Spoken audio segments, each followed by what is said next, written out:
It's the process of doing that brings value. It's the activity that transforms our dreams into reality, that converts ideas into actuality. Begin to stimulate some possibilities in your mind on how you can resolve the problem. We can't grow by ourselves. As I mentioned before, we grow from people and projects.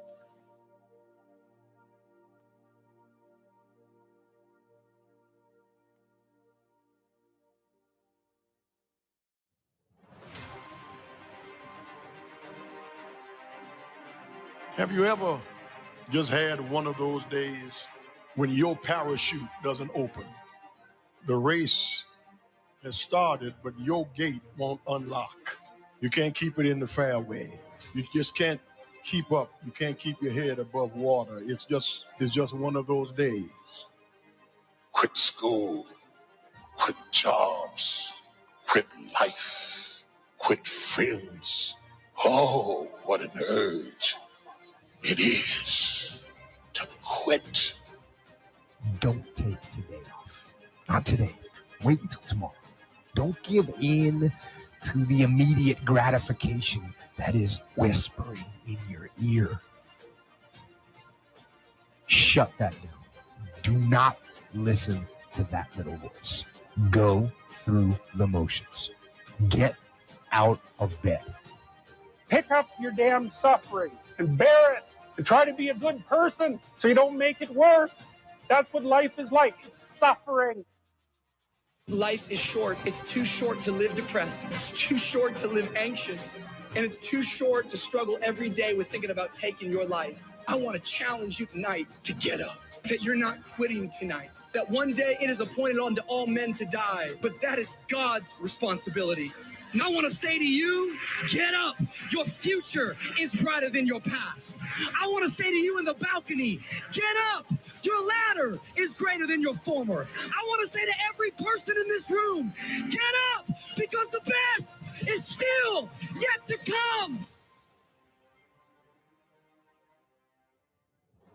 God is not trying to destroy you. He's trying to develop you. And he can't develop you until he brings you through something. I'm stronger because of what I've been through. I can take a lot now because of what I've been through.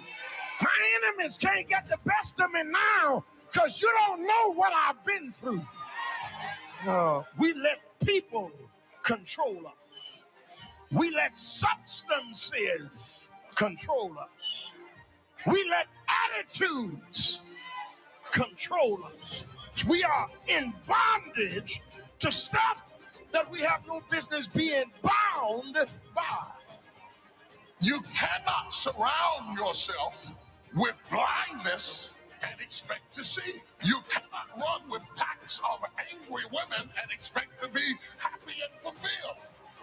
You cannot hang out with a bunch of defeated, going nowhere, no vision men and being overcome. You are who you hang around. It takes a lot of emotional, mental, and spiritual energy to reach your goal. And you can run faster with 100 who want to go than with one around your neck. These people are bad for your health. Toxic relationships are relationships with people that always criticize you. All they can do is find fault. All they can do is just exploit your weaknesses. All they can do is remind you of the mistakes that you've made in the past. See, there are some people that aren't good for you. So you got to look at the people in your life and find out what kind of person are you becoming because of that relationship. My mother used to say, birds of a feather flock together. You run around with losers, you will end up a loser.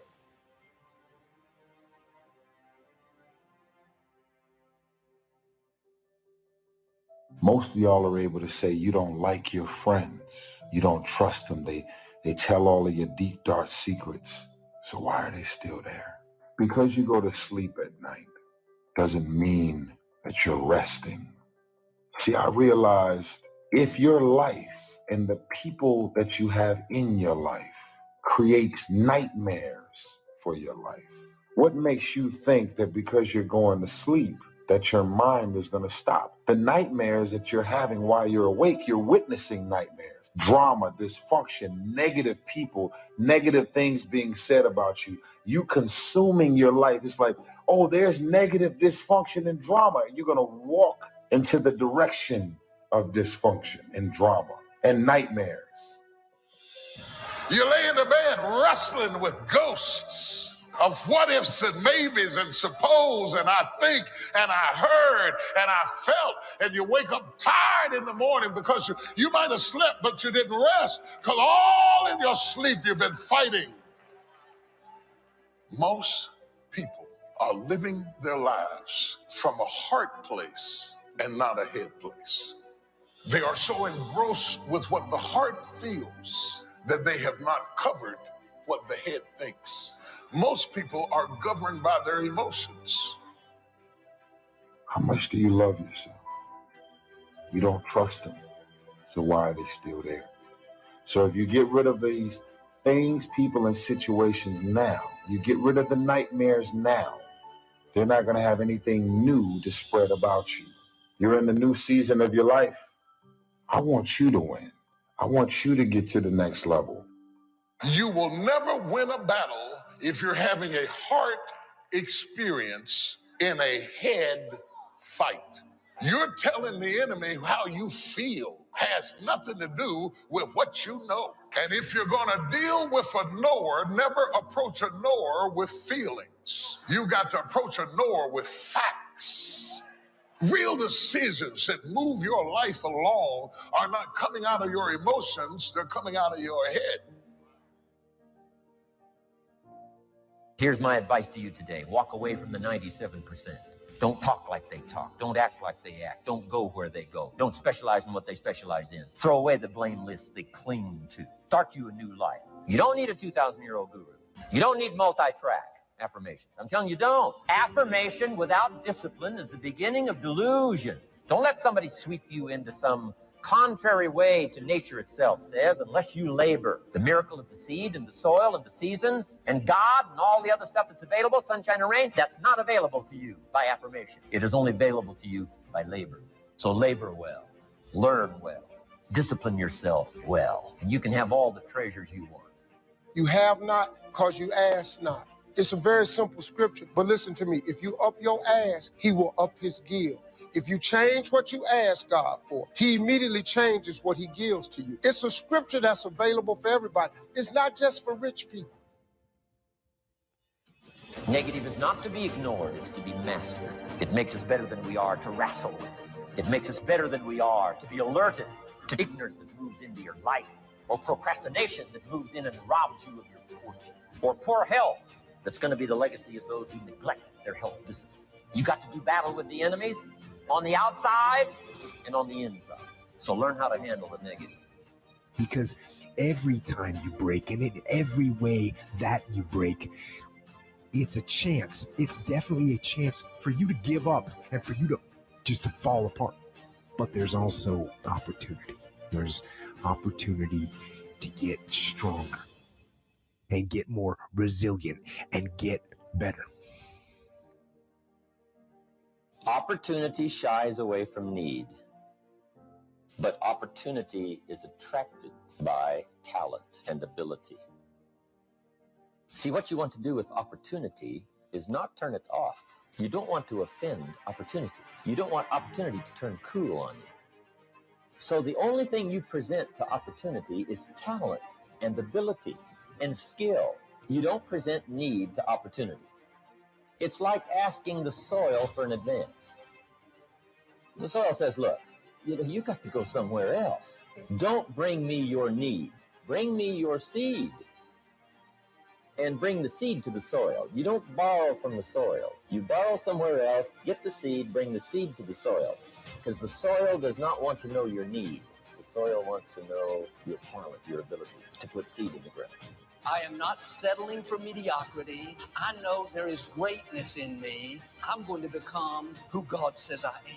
How bad do you want what God has put in your heart? Bad enough to outlast the opposition? Bad enough to do the right thing when the wrong thing is happening? Do you want it bad enough to keep pursuing even when circumstances say it's not going to happen? Many of the difficulties we face, that's simply a test. We have systems of survival built around what will not go away. If we could heal it, we would leave it. But since we can't heal it, we make it nice and comfortable and fix it up and say we like it. Nobody likes to be mugged. Nobody likes being broke. Nobody likes being lonely. Nobody likes being a victim of domestic violence. Nobody likes negativity. But if you're not careful, you will build a system around something that you have lost the faith that it could change.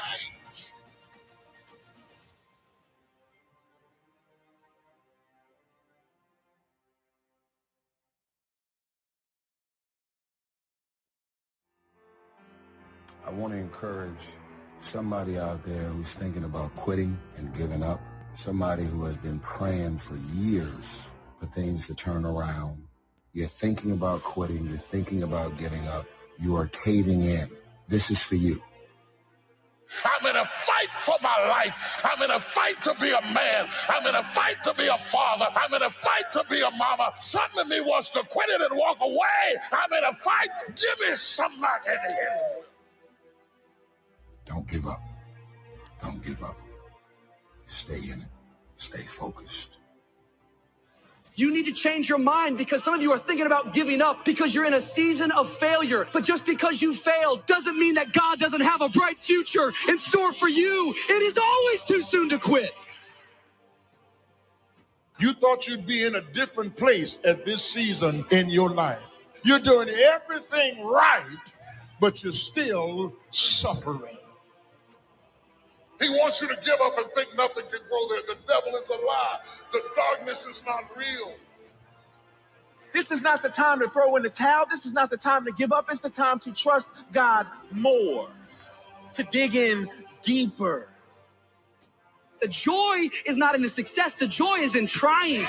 The joy is in the process. That I'm going to keep working. I'm going to keep going at it. See, failure is forming my future. Failure is just another peg in the ladder for me to go higher.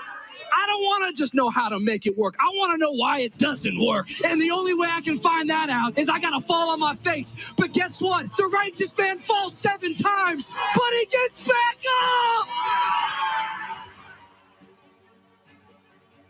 Everybody has something that strikes terror in them to do it. Whatever you got hurt at, whatever you got damaged in, it's the thing that you struggle to do. Those strongholds come against you every time you try to move outside of your little prison.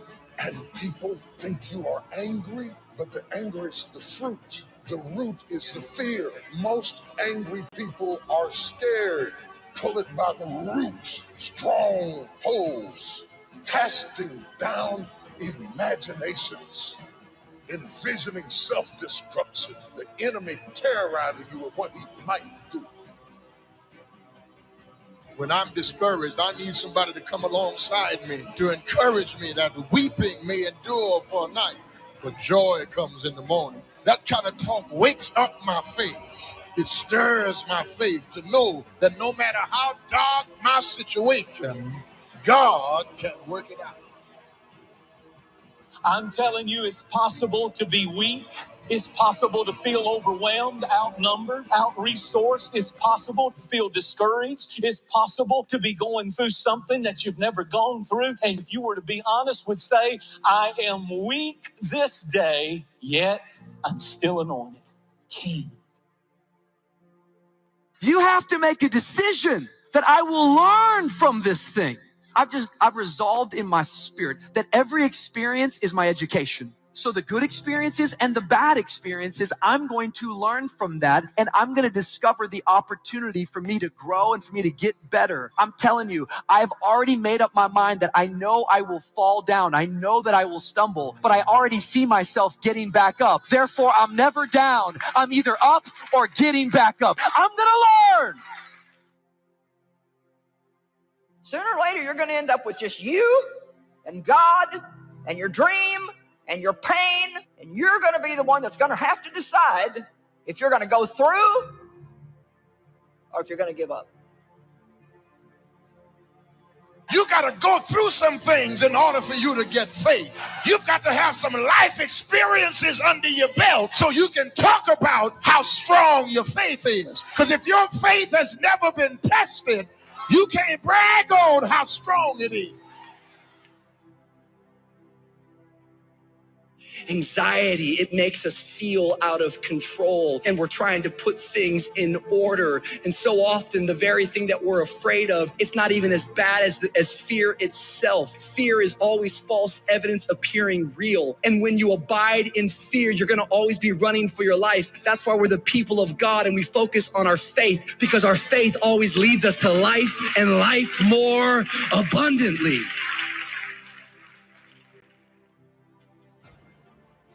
Somebody needs to know today you're going to make it. Somebody needs to know today you're doing all right. You may not be what you ought to be, but you're not what you used to be. And you're going to get there by God's grace. Don't you give up. Don't you quit. And don't you keep putting yourself down. You're doing better than you think you are. Yet what I'm learning more and more in life is that it's fear that causes anxiety. The other side of the coin from depression is always anxiety. Anxiety has this ability to stretch your soul thin, and you feel out of control. Depression, on the other hand, is when you feel like your life is being constricted inward and darkness is enveloping over you.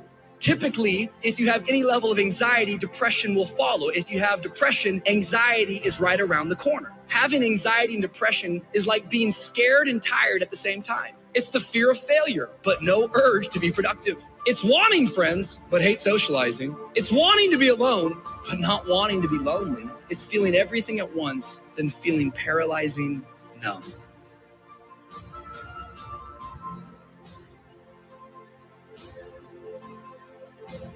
Every stage in our life becomes a story. At some point, you will end up telling it.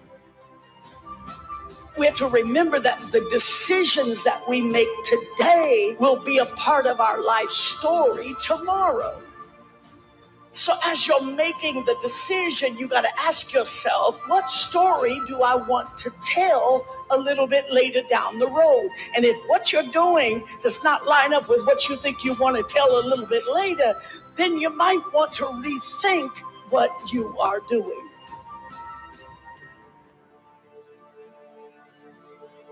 I just want to tell you, don't let this chapter that you're going through make you in your story. Don't let depression lie to you and tell you that you're not enough, that tells you that there's no more better days, that tells you that your best days are behind you, that tells you you're a nobody, that tells you that you're better off dead. Don't let it lie to you, because it's been lying to you so long that you're starting to believe that's true. You're starting to live that out.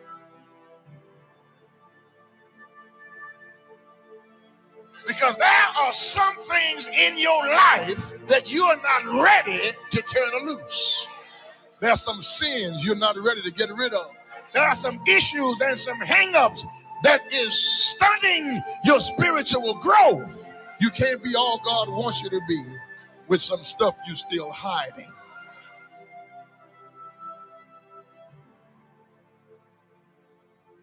It's time for you to dig up all those seeds of doubt, all those seeds of lies. And at this moment, replace those seeds with seeds of faith. And how you do that is just simply this. How you fight your depression is just simply this. You tell yourself, yeah, I'm going through this, but at least I'm not dead. Find a way to find appreciation. Somebody has it worse. Somebody wants your life as bad as you think that it is. Somebody's praying to be in your shoes, and you're still here. So I want you to keep fighting. You find any reason to survive right now, to make it to see tomorrow. That drive and that attitude of never quit, it's a powerful force, and it does push you over the edge to victory in many cases. But over that attitude, you have to layer something on top of that. It's basically strategic vision and understanding of the battlefield as a whole. So you absolutely need to know when you got to stop beating your head against the wall. You've got to know that. You got to do battle with your own indifference. Boy, it's easy to coast, especially if you've accomplished something, extraordinary now. It says, I got to relax. Here's the key, not too long. You got to make those decisions. The ones that don't turn out to be good gives you experience to make better decisions. Don't let much time go by without making some decisions. The ones that you can make quickly, make them quickly. The ones that take time, take your time. Don't let indecision be an enemy, rob you of the future, empty your bank account. Don't let that happen. Whatever threatens this body and its future gets threatened. Whatever's got to kill this body gets killed. Take sword to your enemies, whether they're on the outside or whether they're on the inside. Protect your future, protect your values. Do battle with whatever's out there to do battle with you. Take some courage from some of those that have been through the battle. Take some courage from that.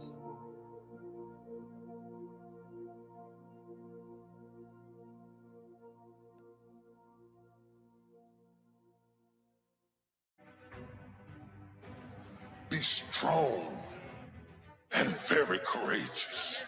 Be strong and very courageous. Be strong and be of good courage. Be strong and possess the land. Because God knows that for what you're going to do, it is not by outer strength. It's inner strength. It's not your outer strength. It's not by might, nor by power, but by my spirit, saith the Lord. That when I can't do as I would, I'm going to do as I can, but I'm not going to stop doing to the best of my ability. Hallelujah! Be strong! Strong. Strong. Strong. For somebody going through tough times, for somebody struggling just to keep your head above water, you're smiling just to keep from crying. You're doing the best you can, but you put 1 foot forward and 2 steps are made back. You're trying, but things don't seem to be quite working out the way you planned. You thought you'd be in a different place at this season in your life. You're doing everything right, but you're still suffering. Everything you imagine is a preview to a coming attraction. Once you understand that, it opens up a wide range of things and possibilities. And God puts your real life in your imagination. This is serious what I'm telling you. Don't you think it's nothing else. Imagination is everything.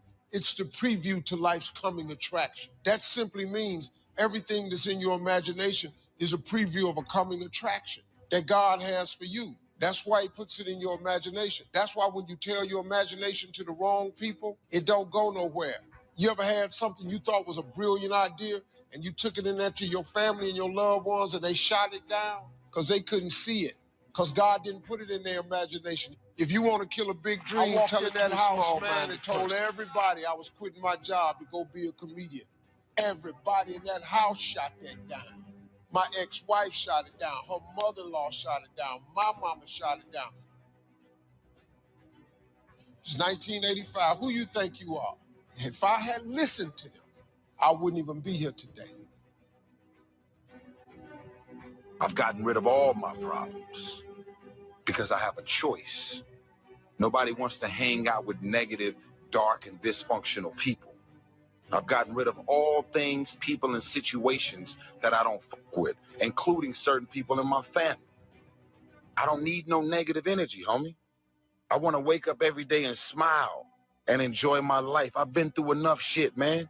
Nobody wakes up and signs up for dysfunction. Who does that? Where's pain? Where's dysfunction? Right there? Cool. Who does that? That's why it's good for us to have people in our lives. You can't bring everybody into your decision-making process, but it is good to have people in your lives that you don't mind running something by and saying, man, what do you think about this? And a lot of times you're not going to want to hear what they say, but if it's somebody you trust, you ought to lean in and just listen a little bit more. What story do I want to tell later down the road? What story do I want to tell? See, every stage in our life becomes a story. And it's a story that at some point you will end up telling it.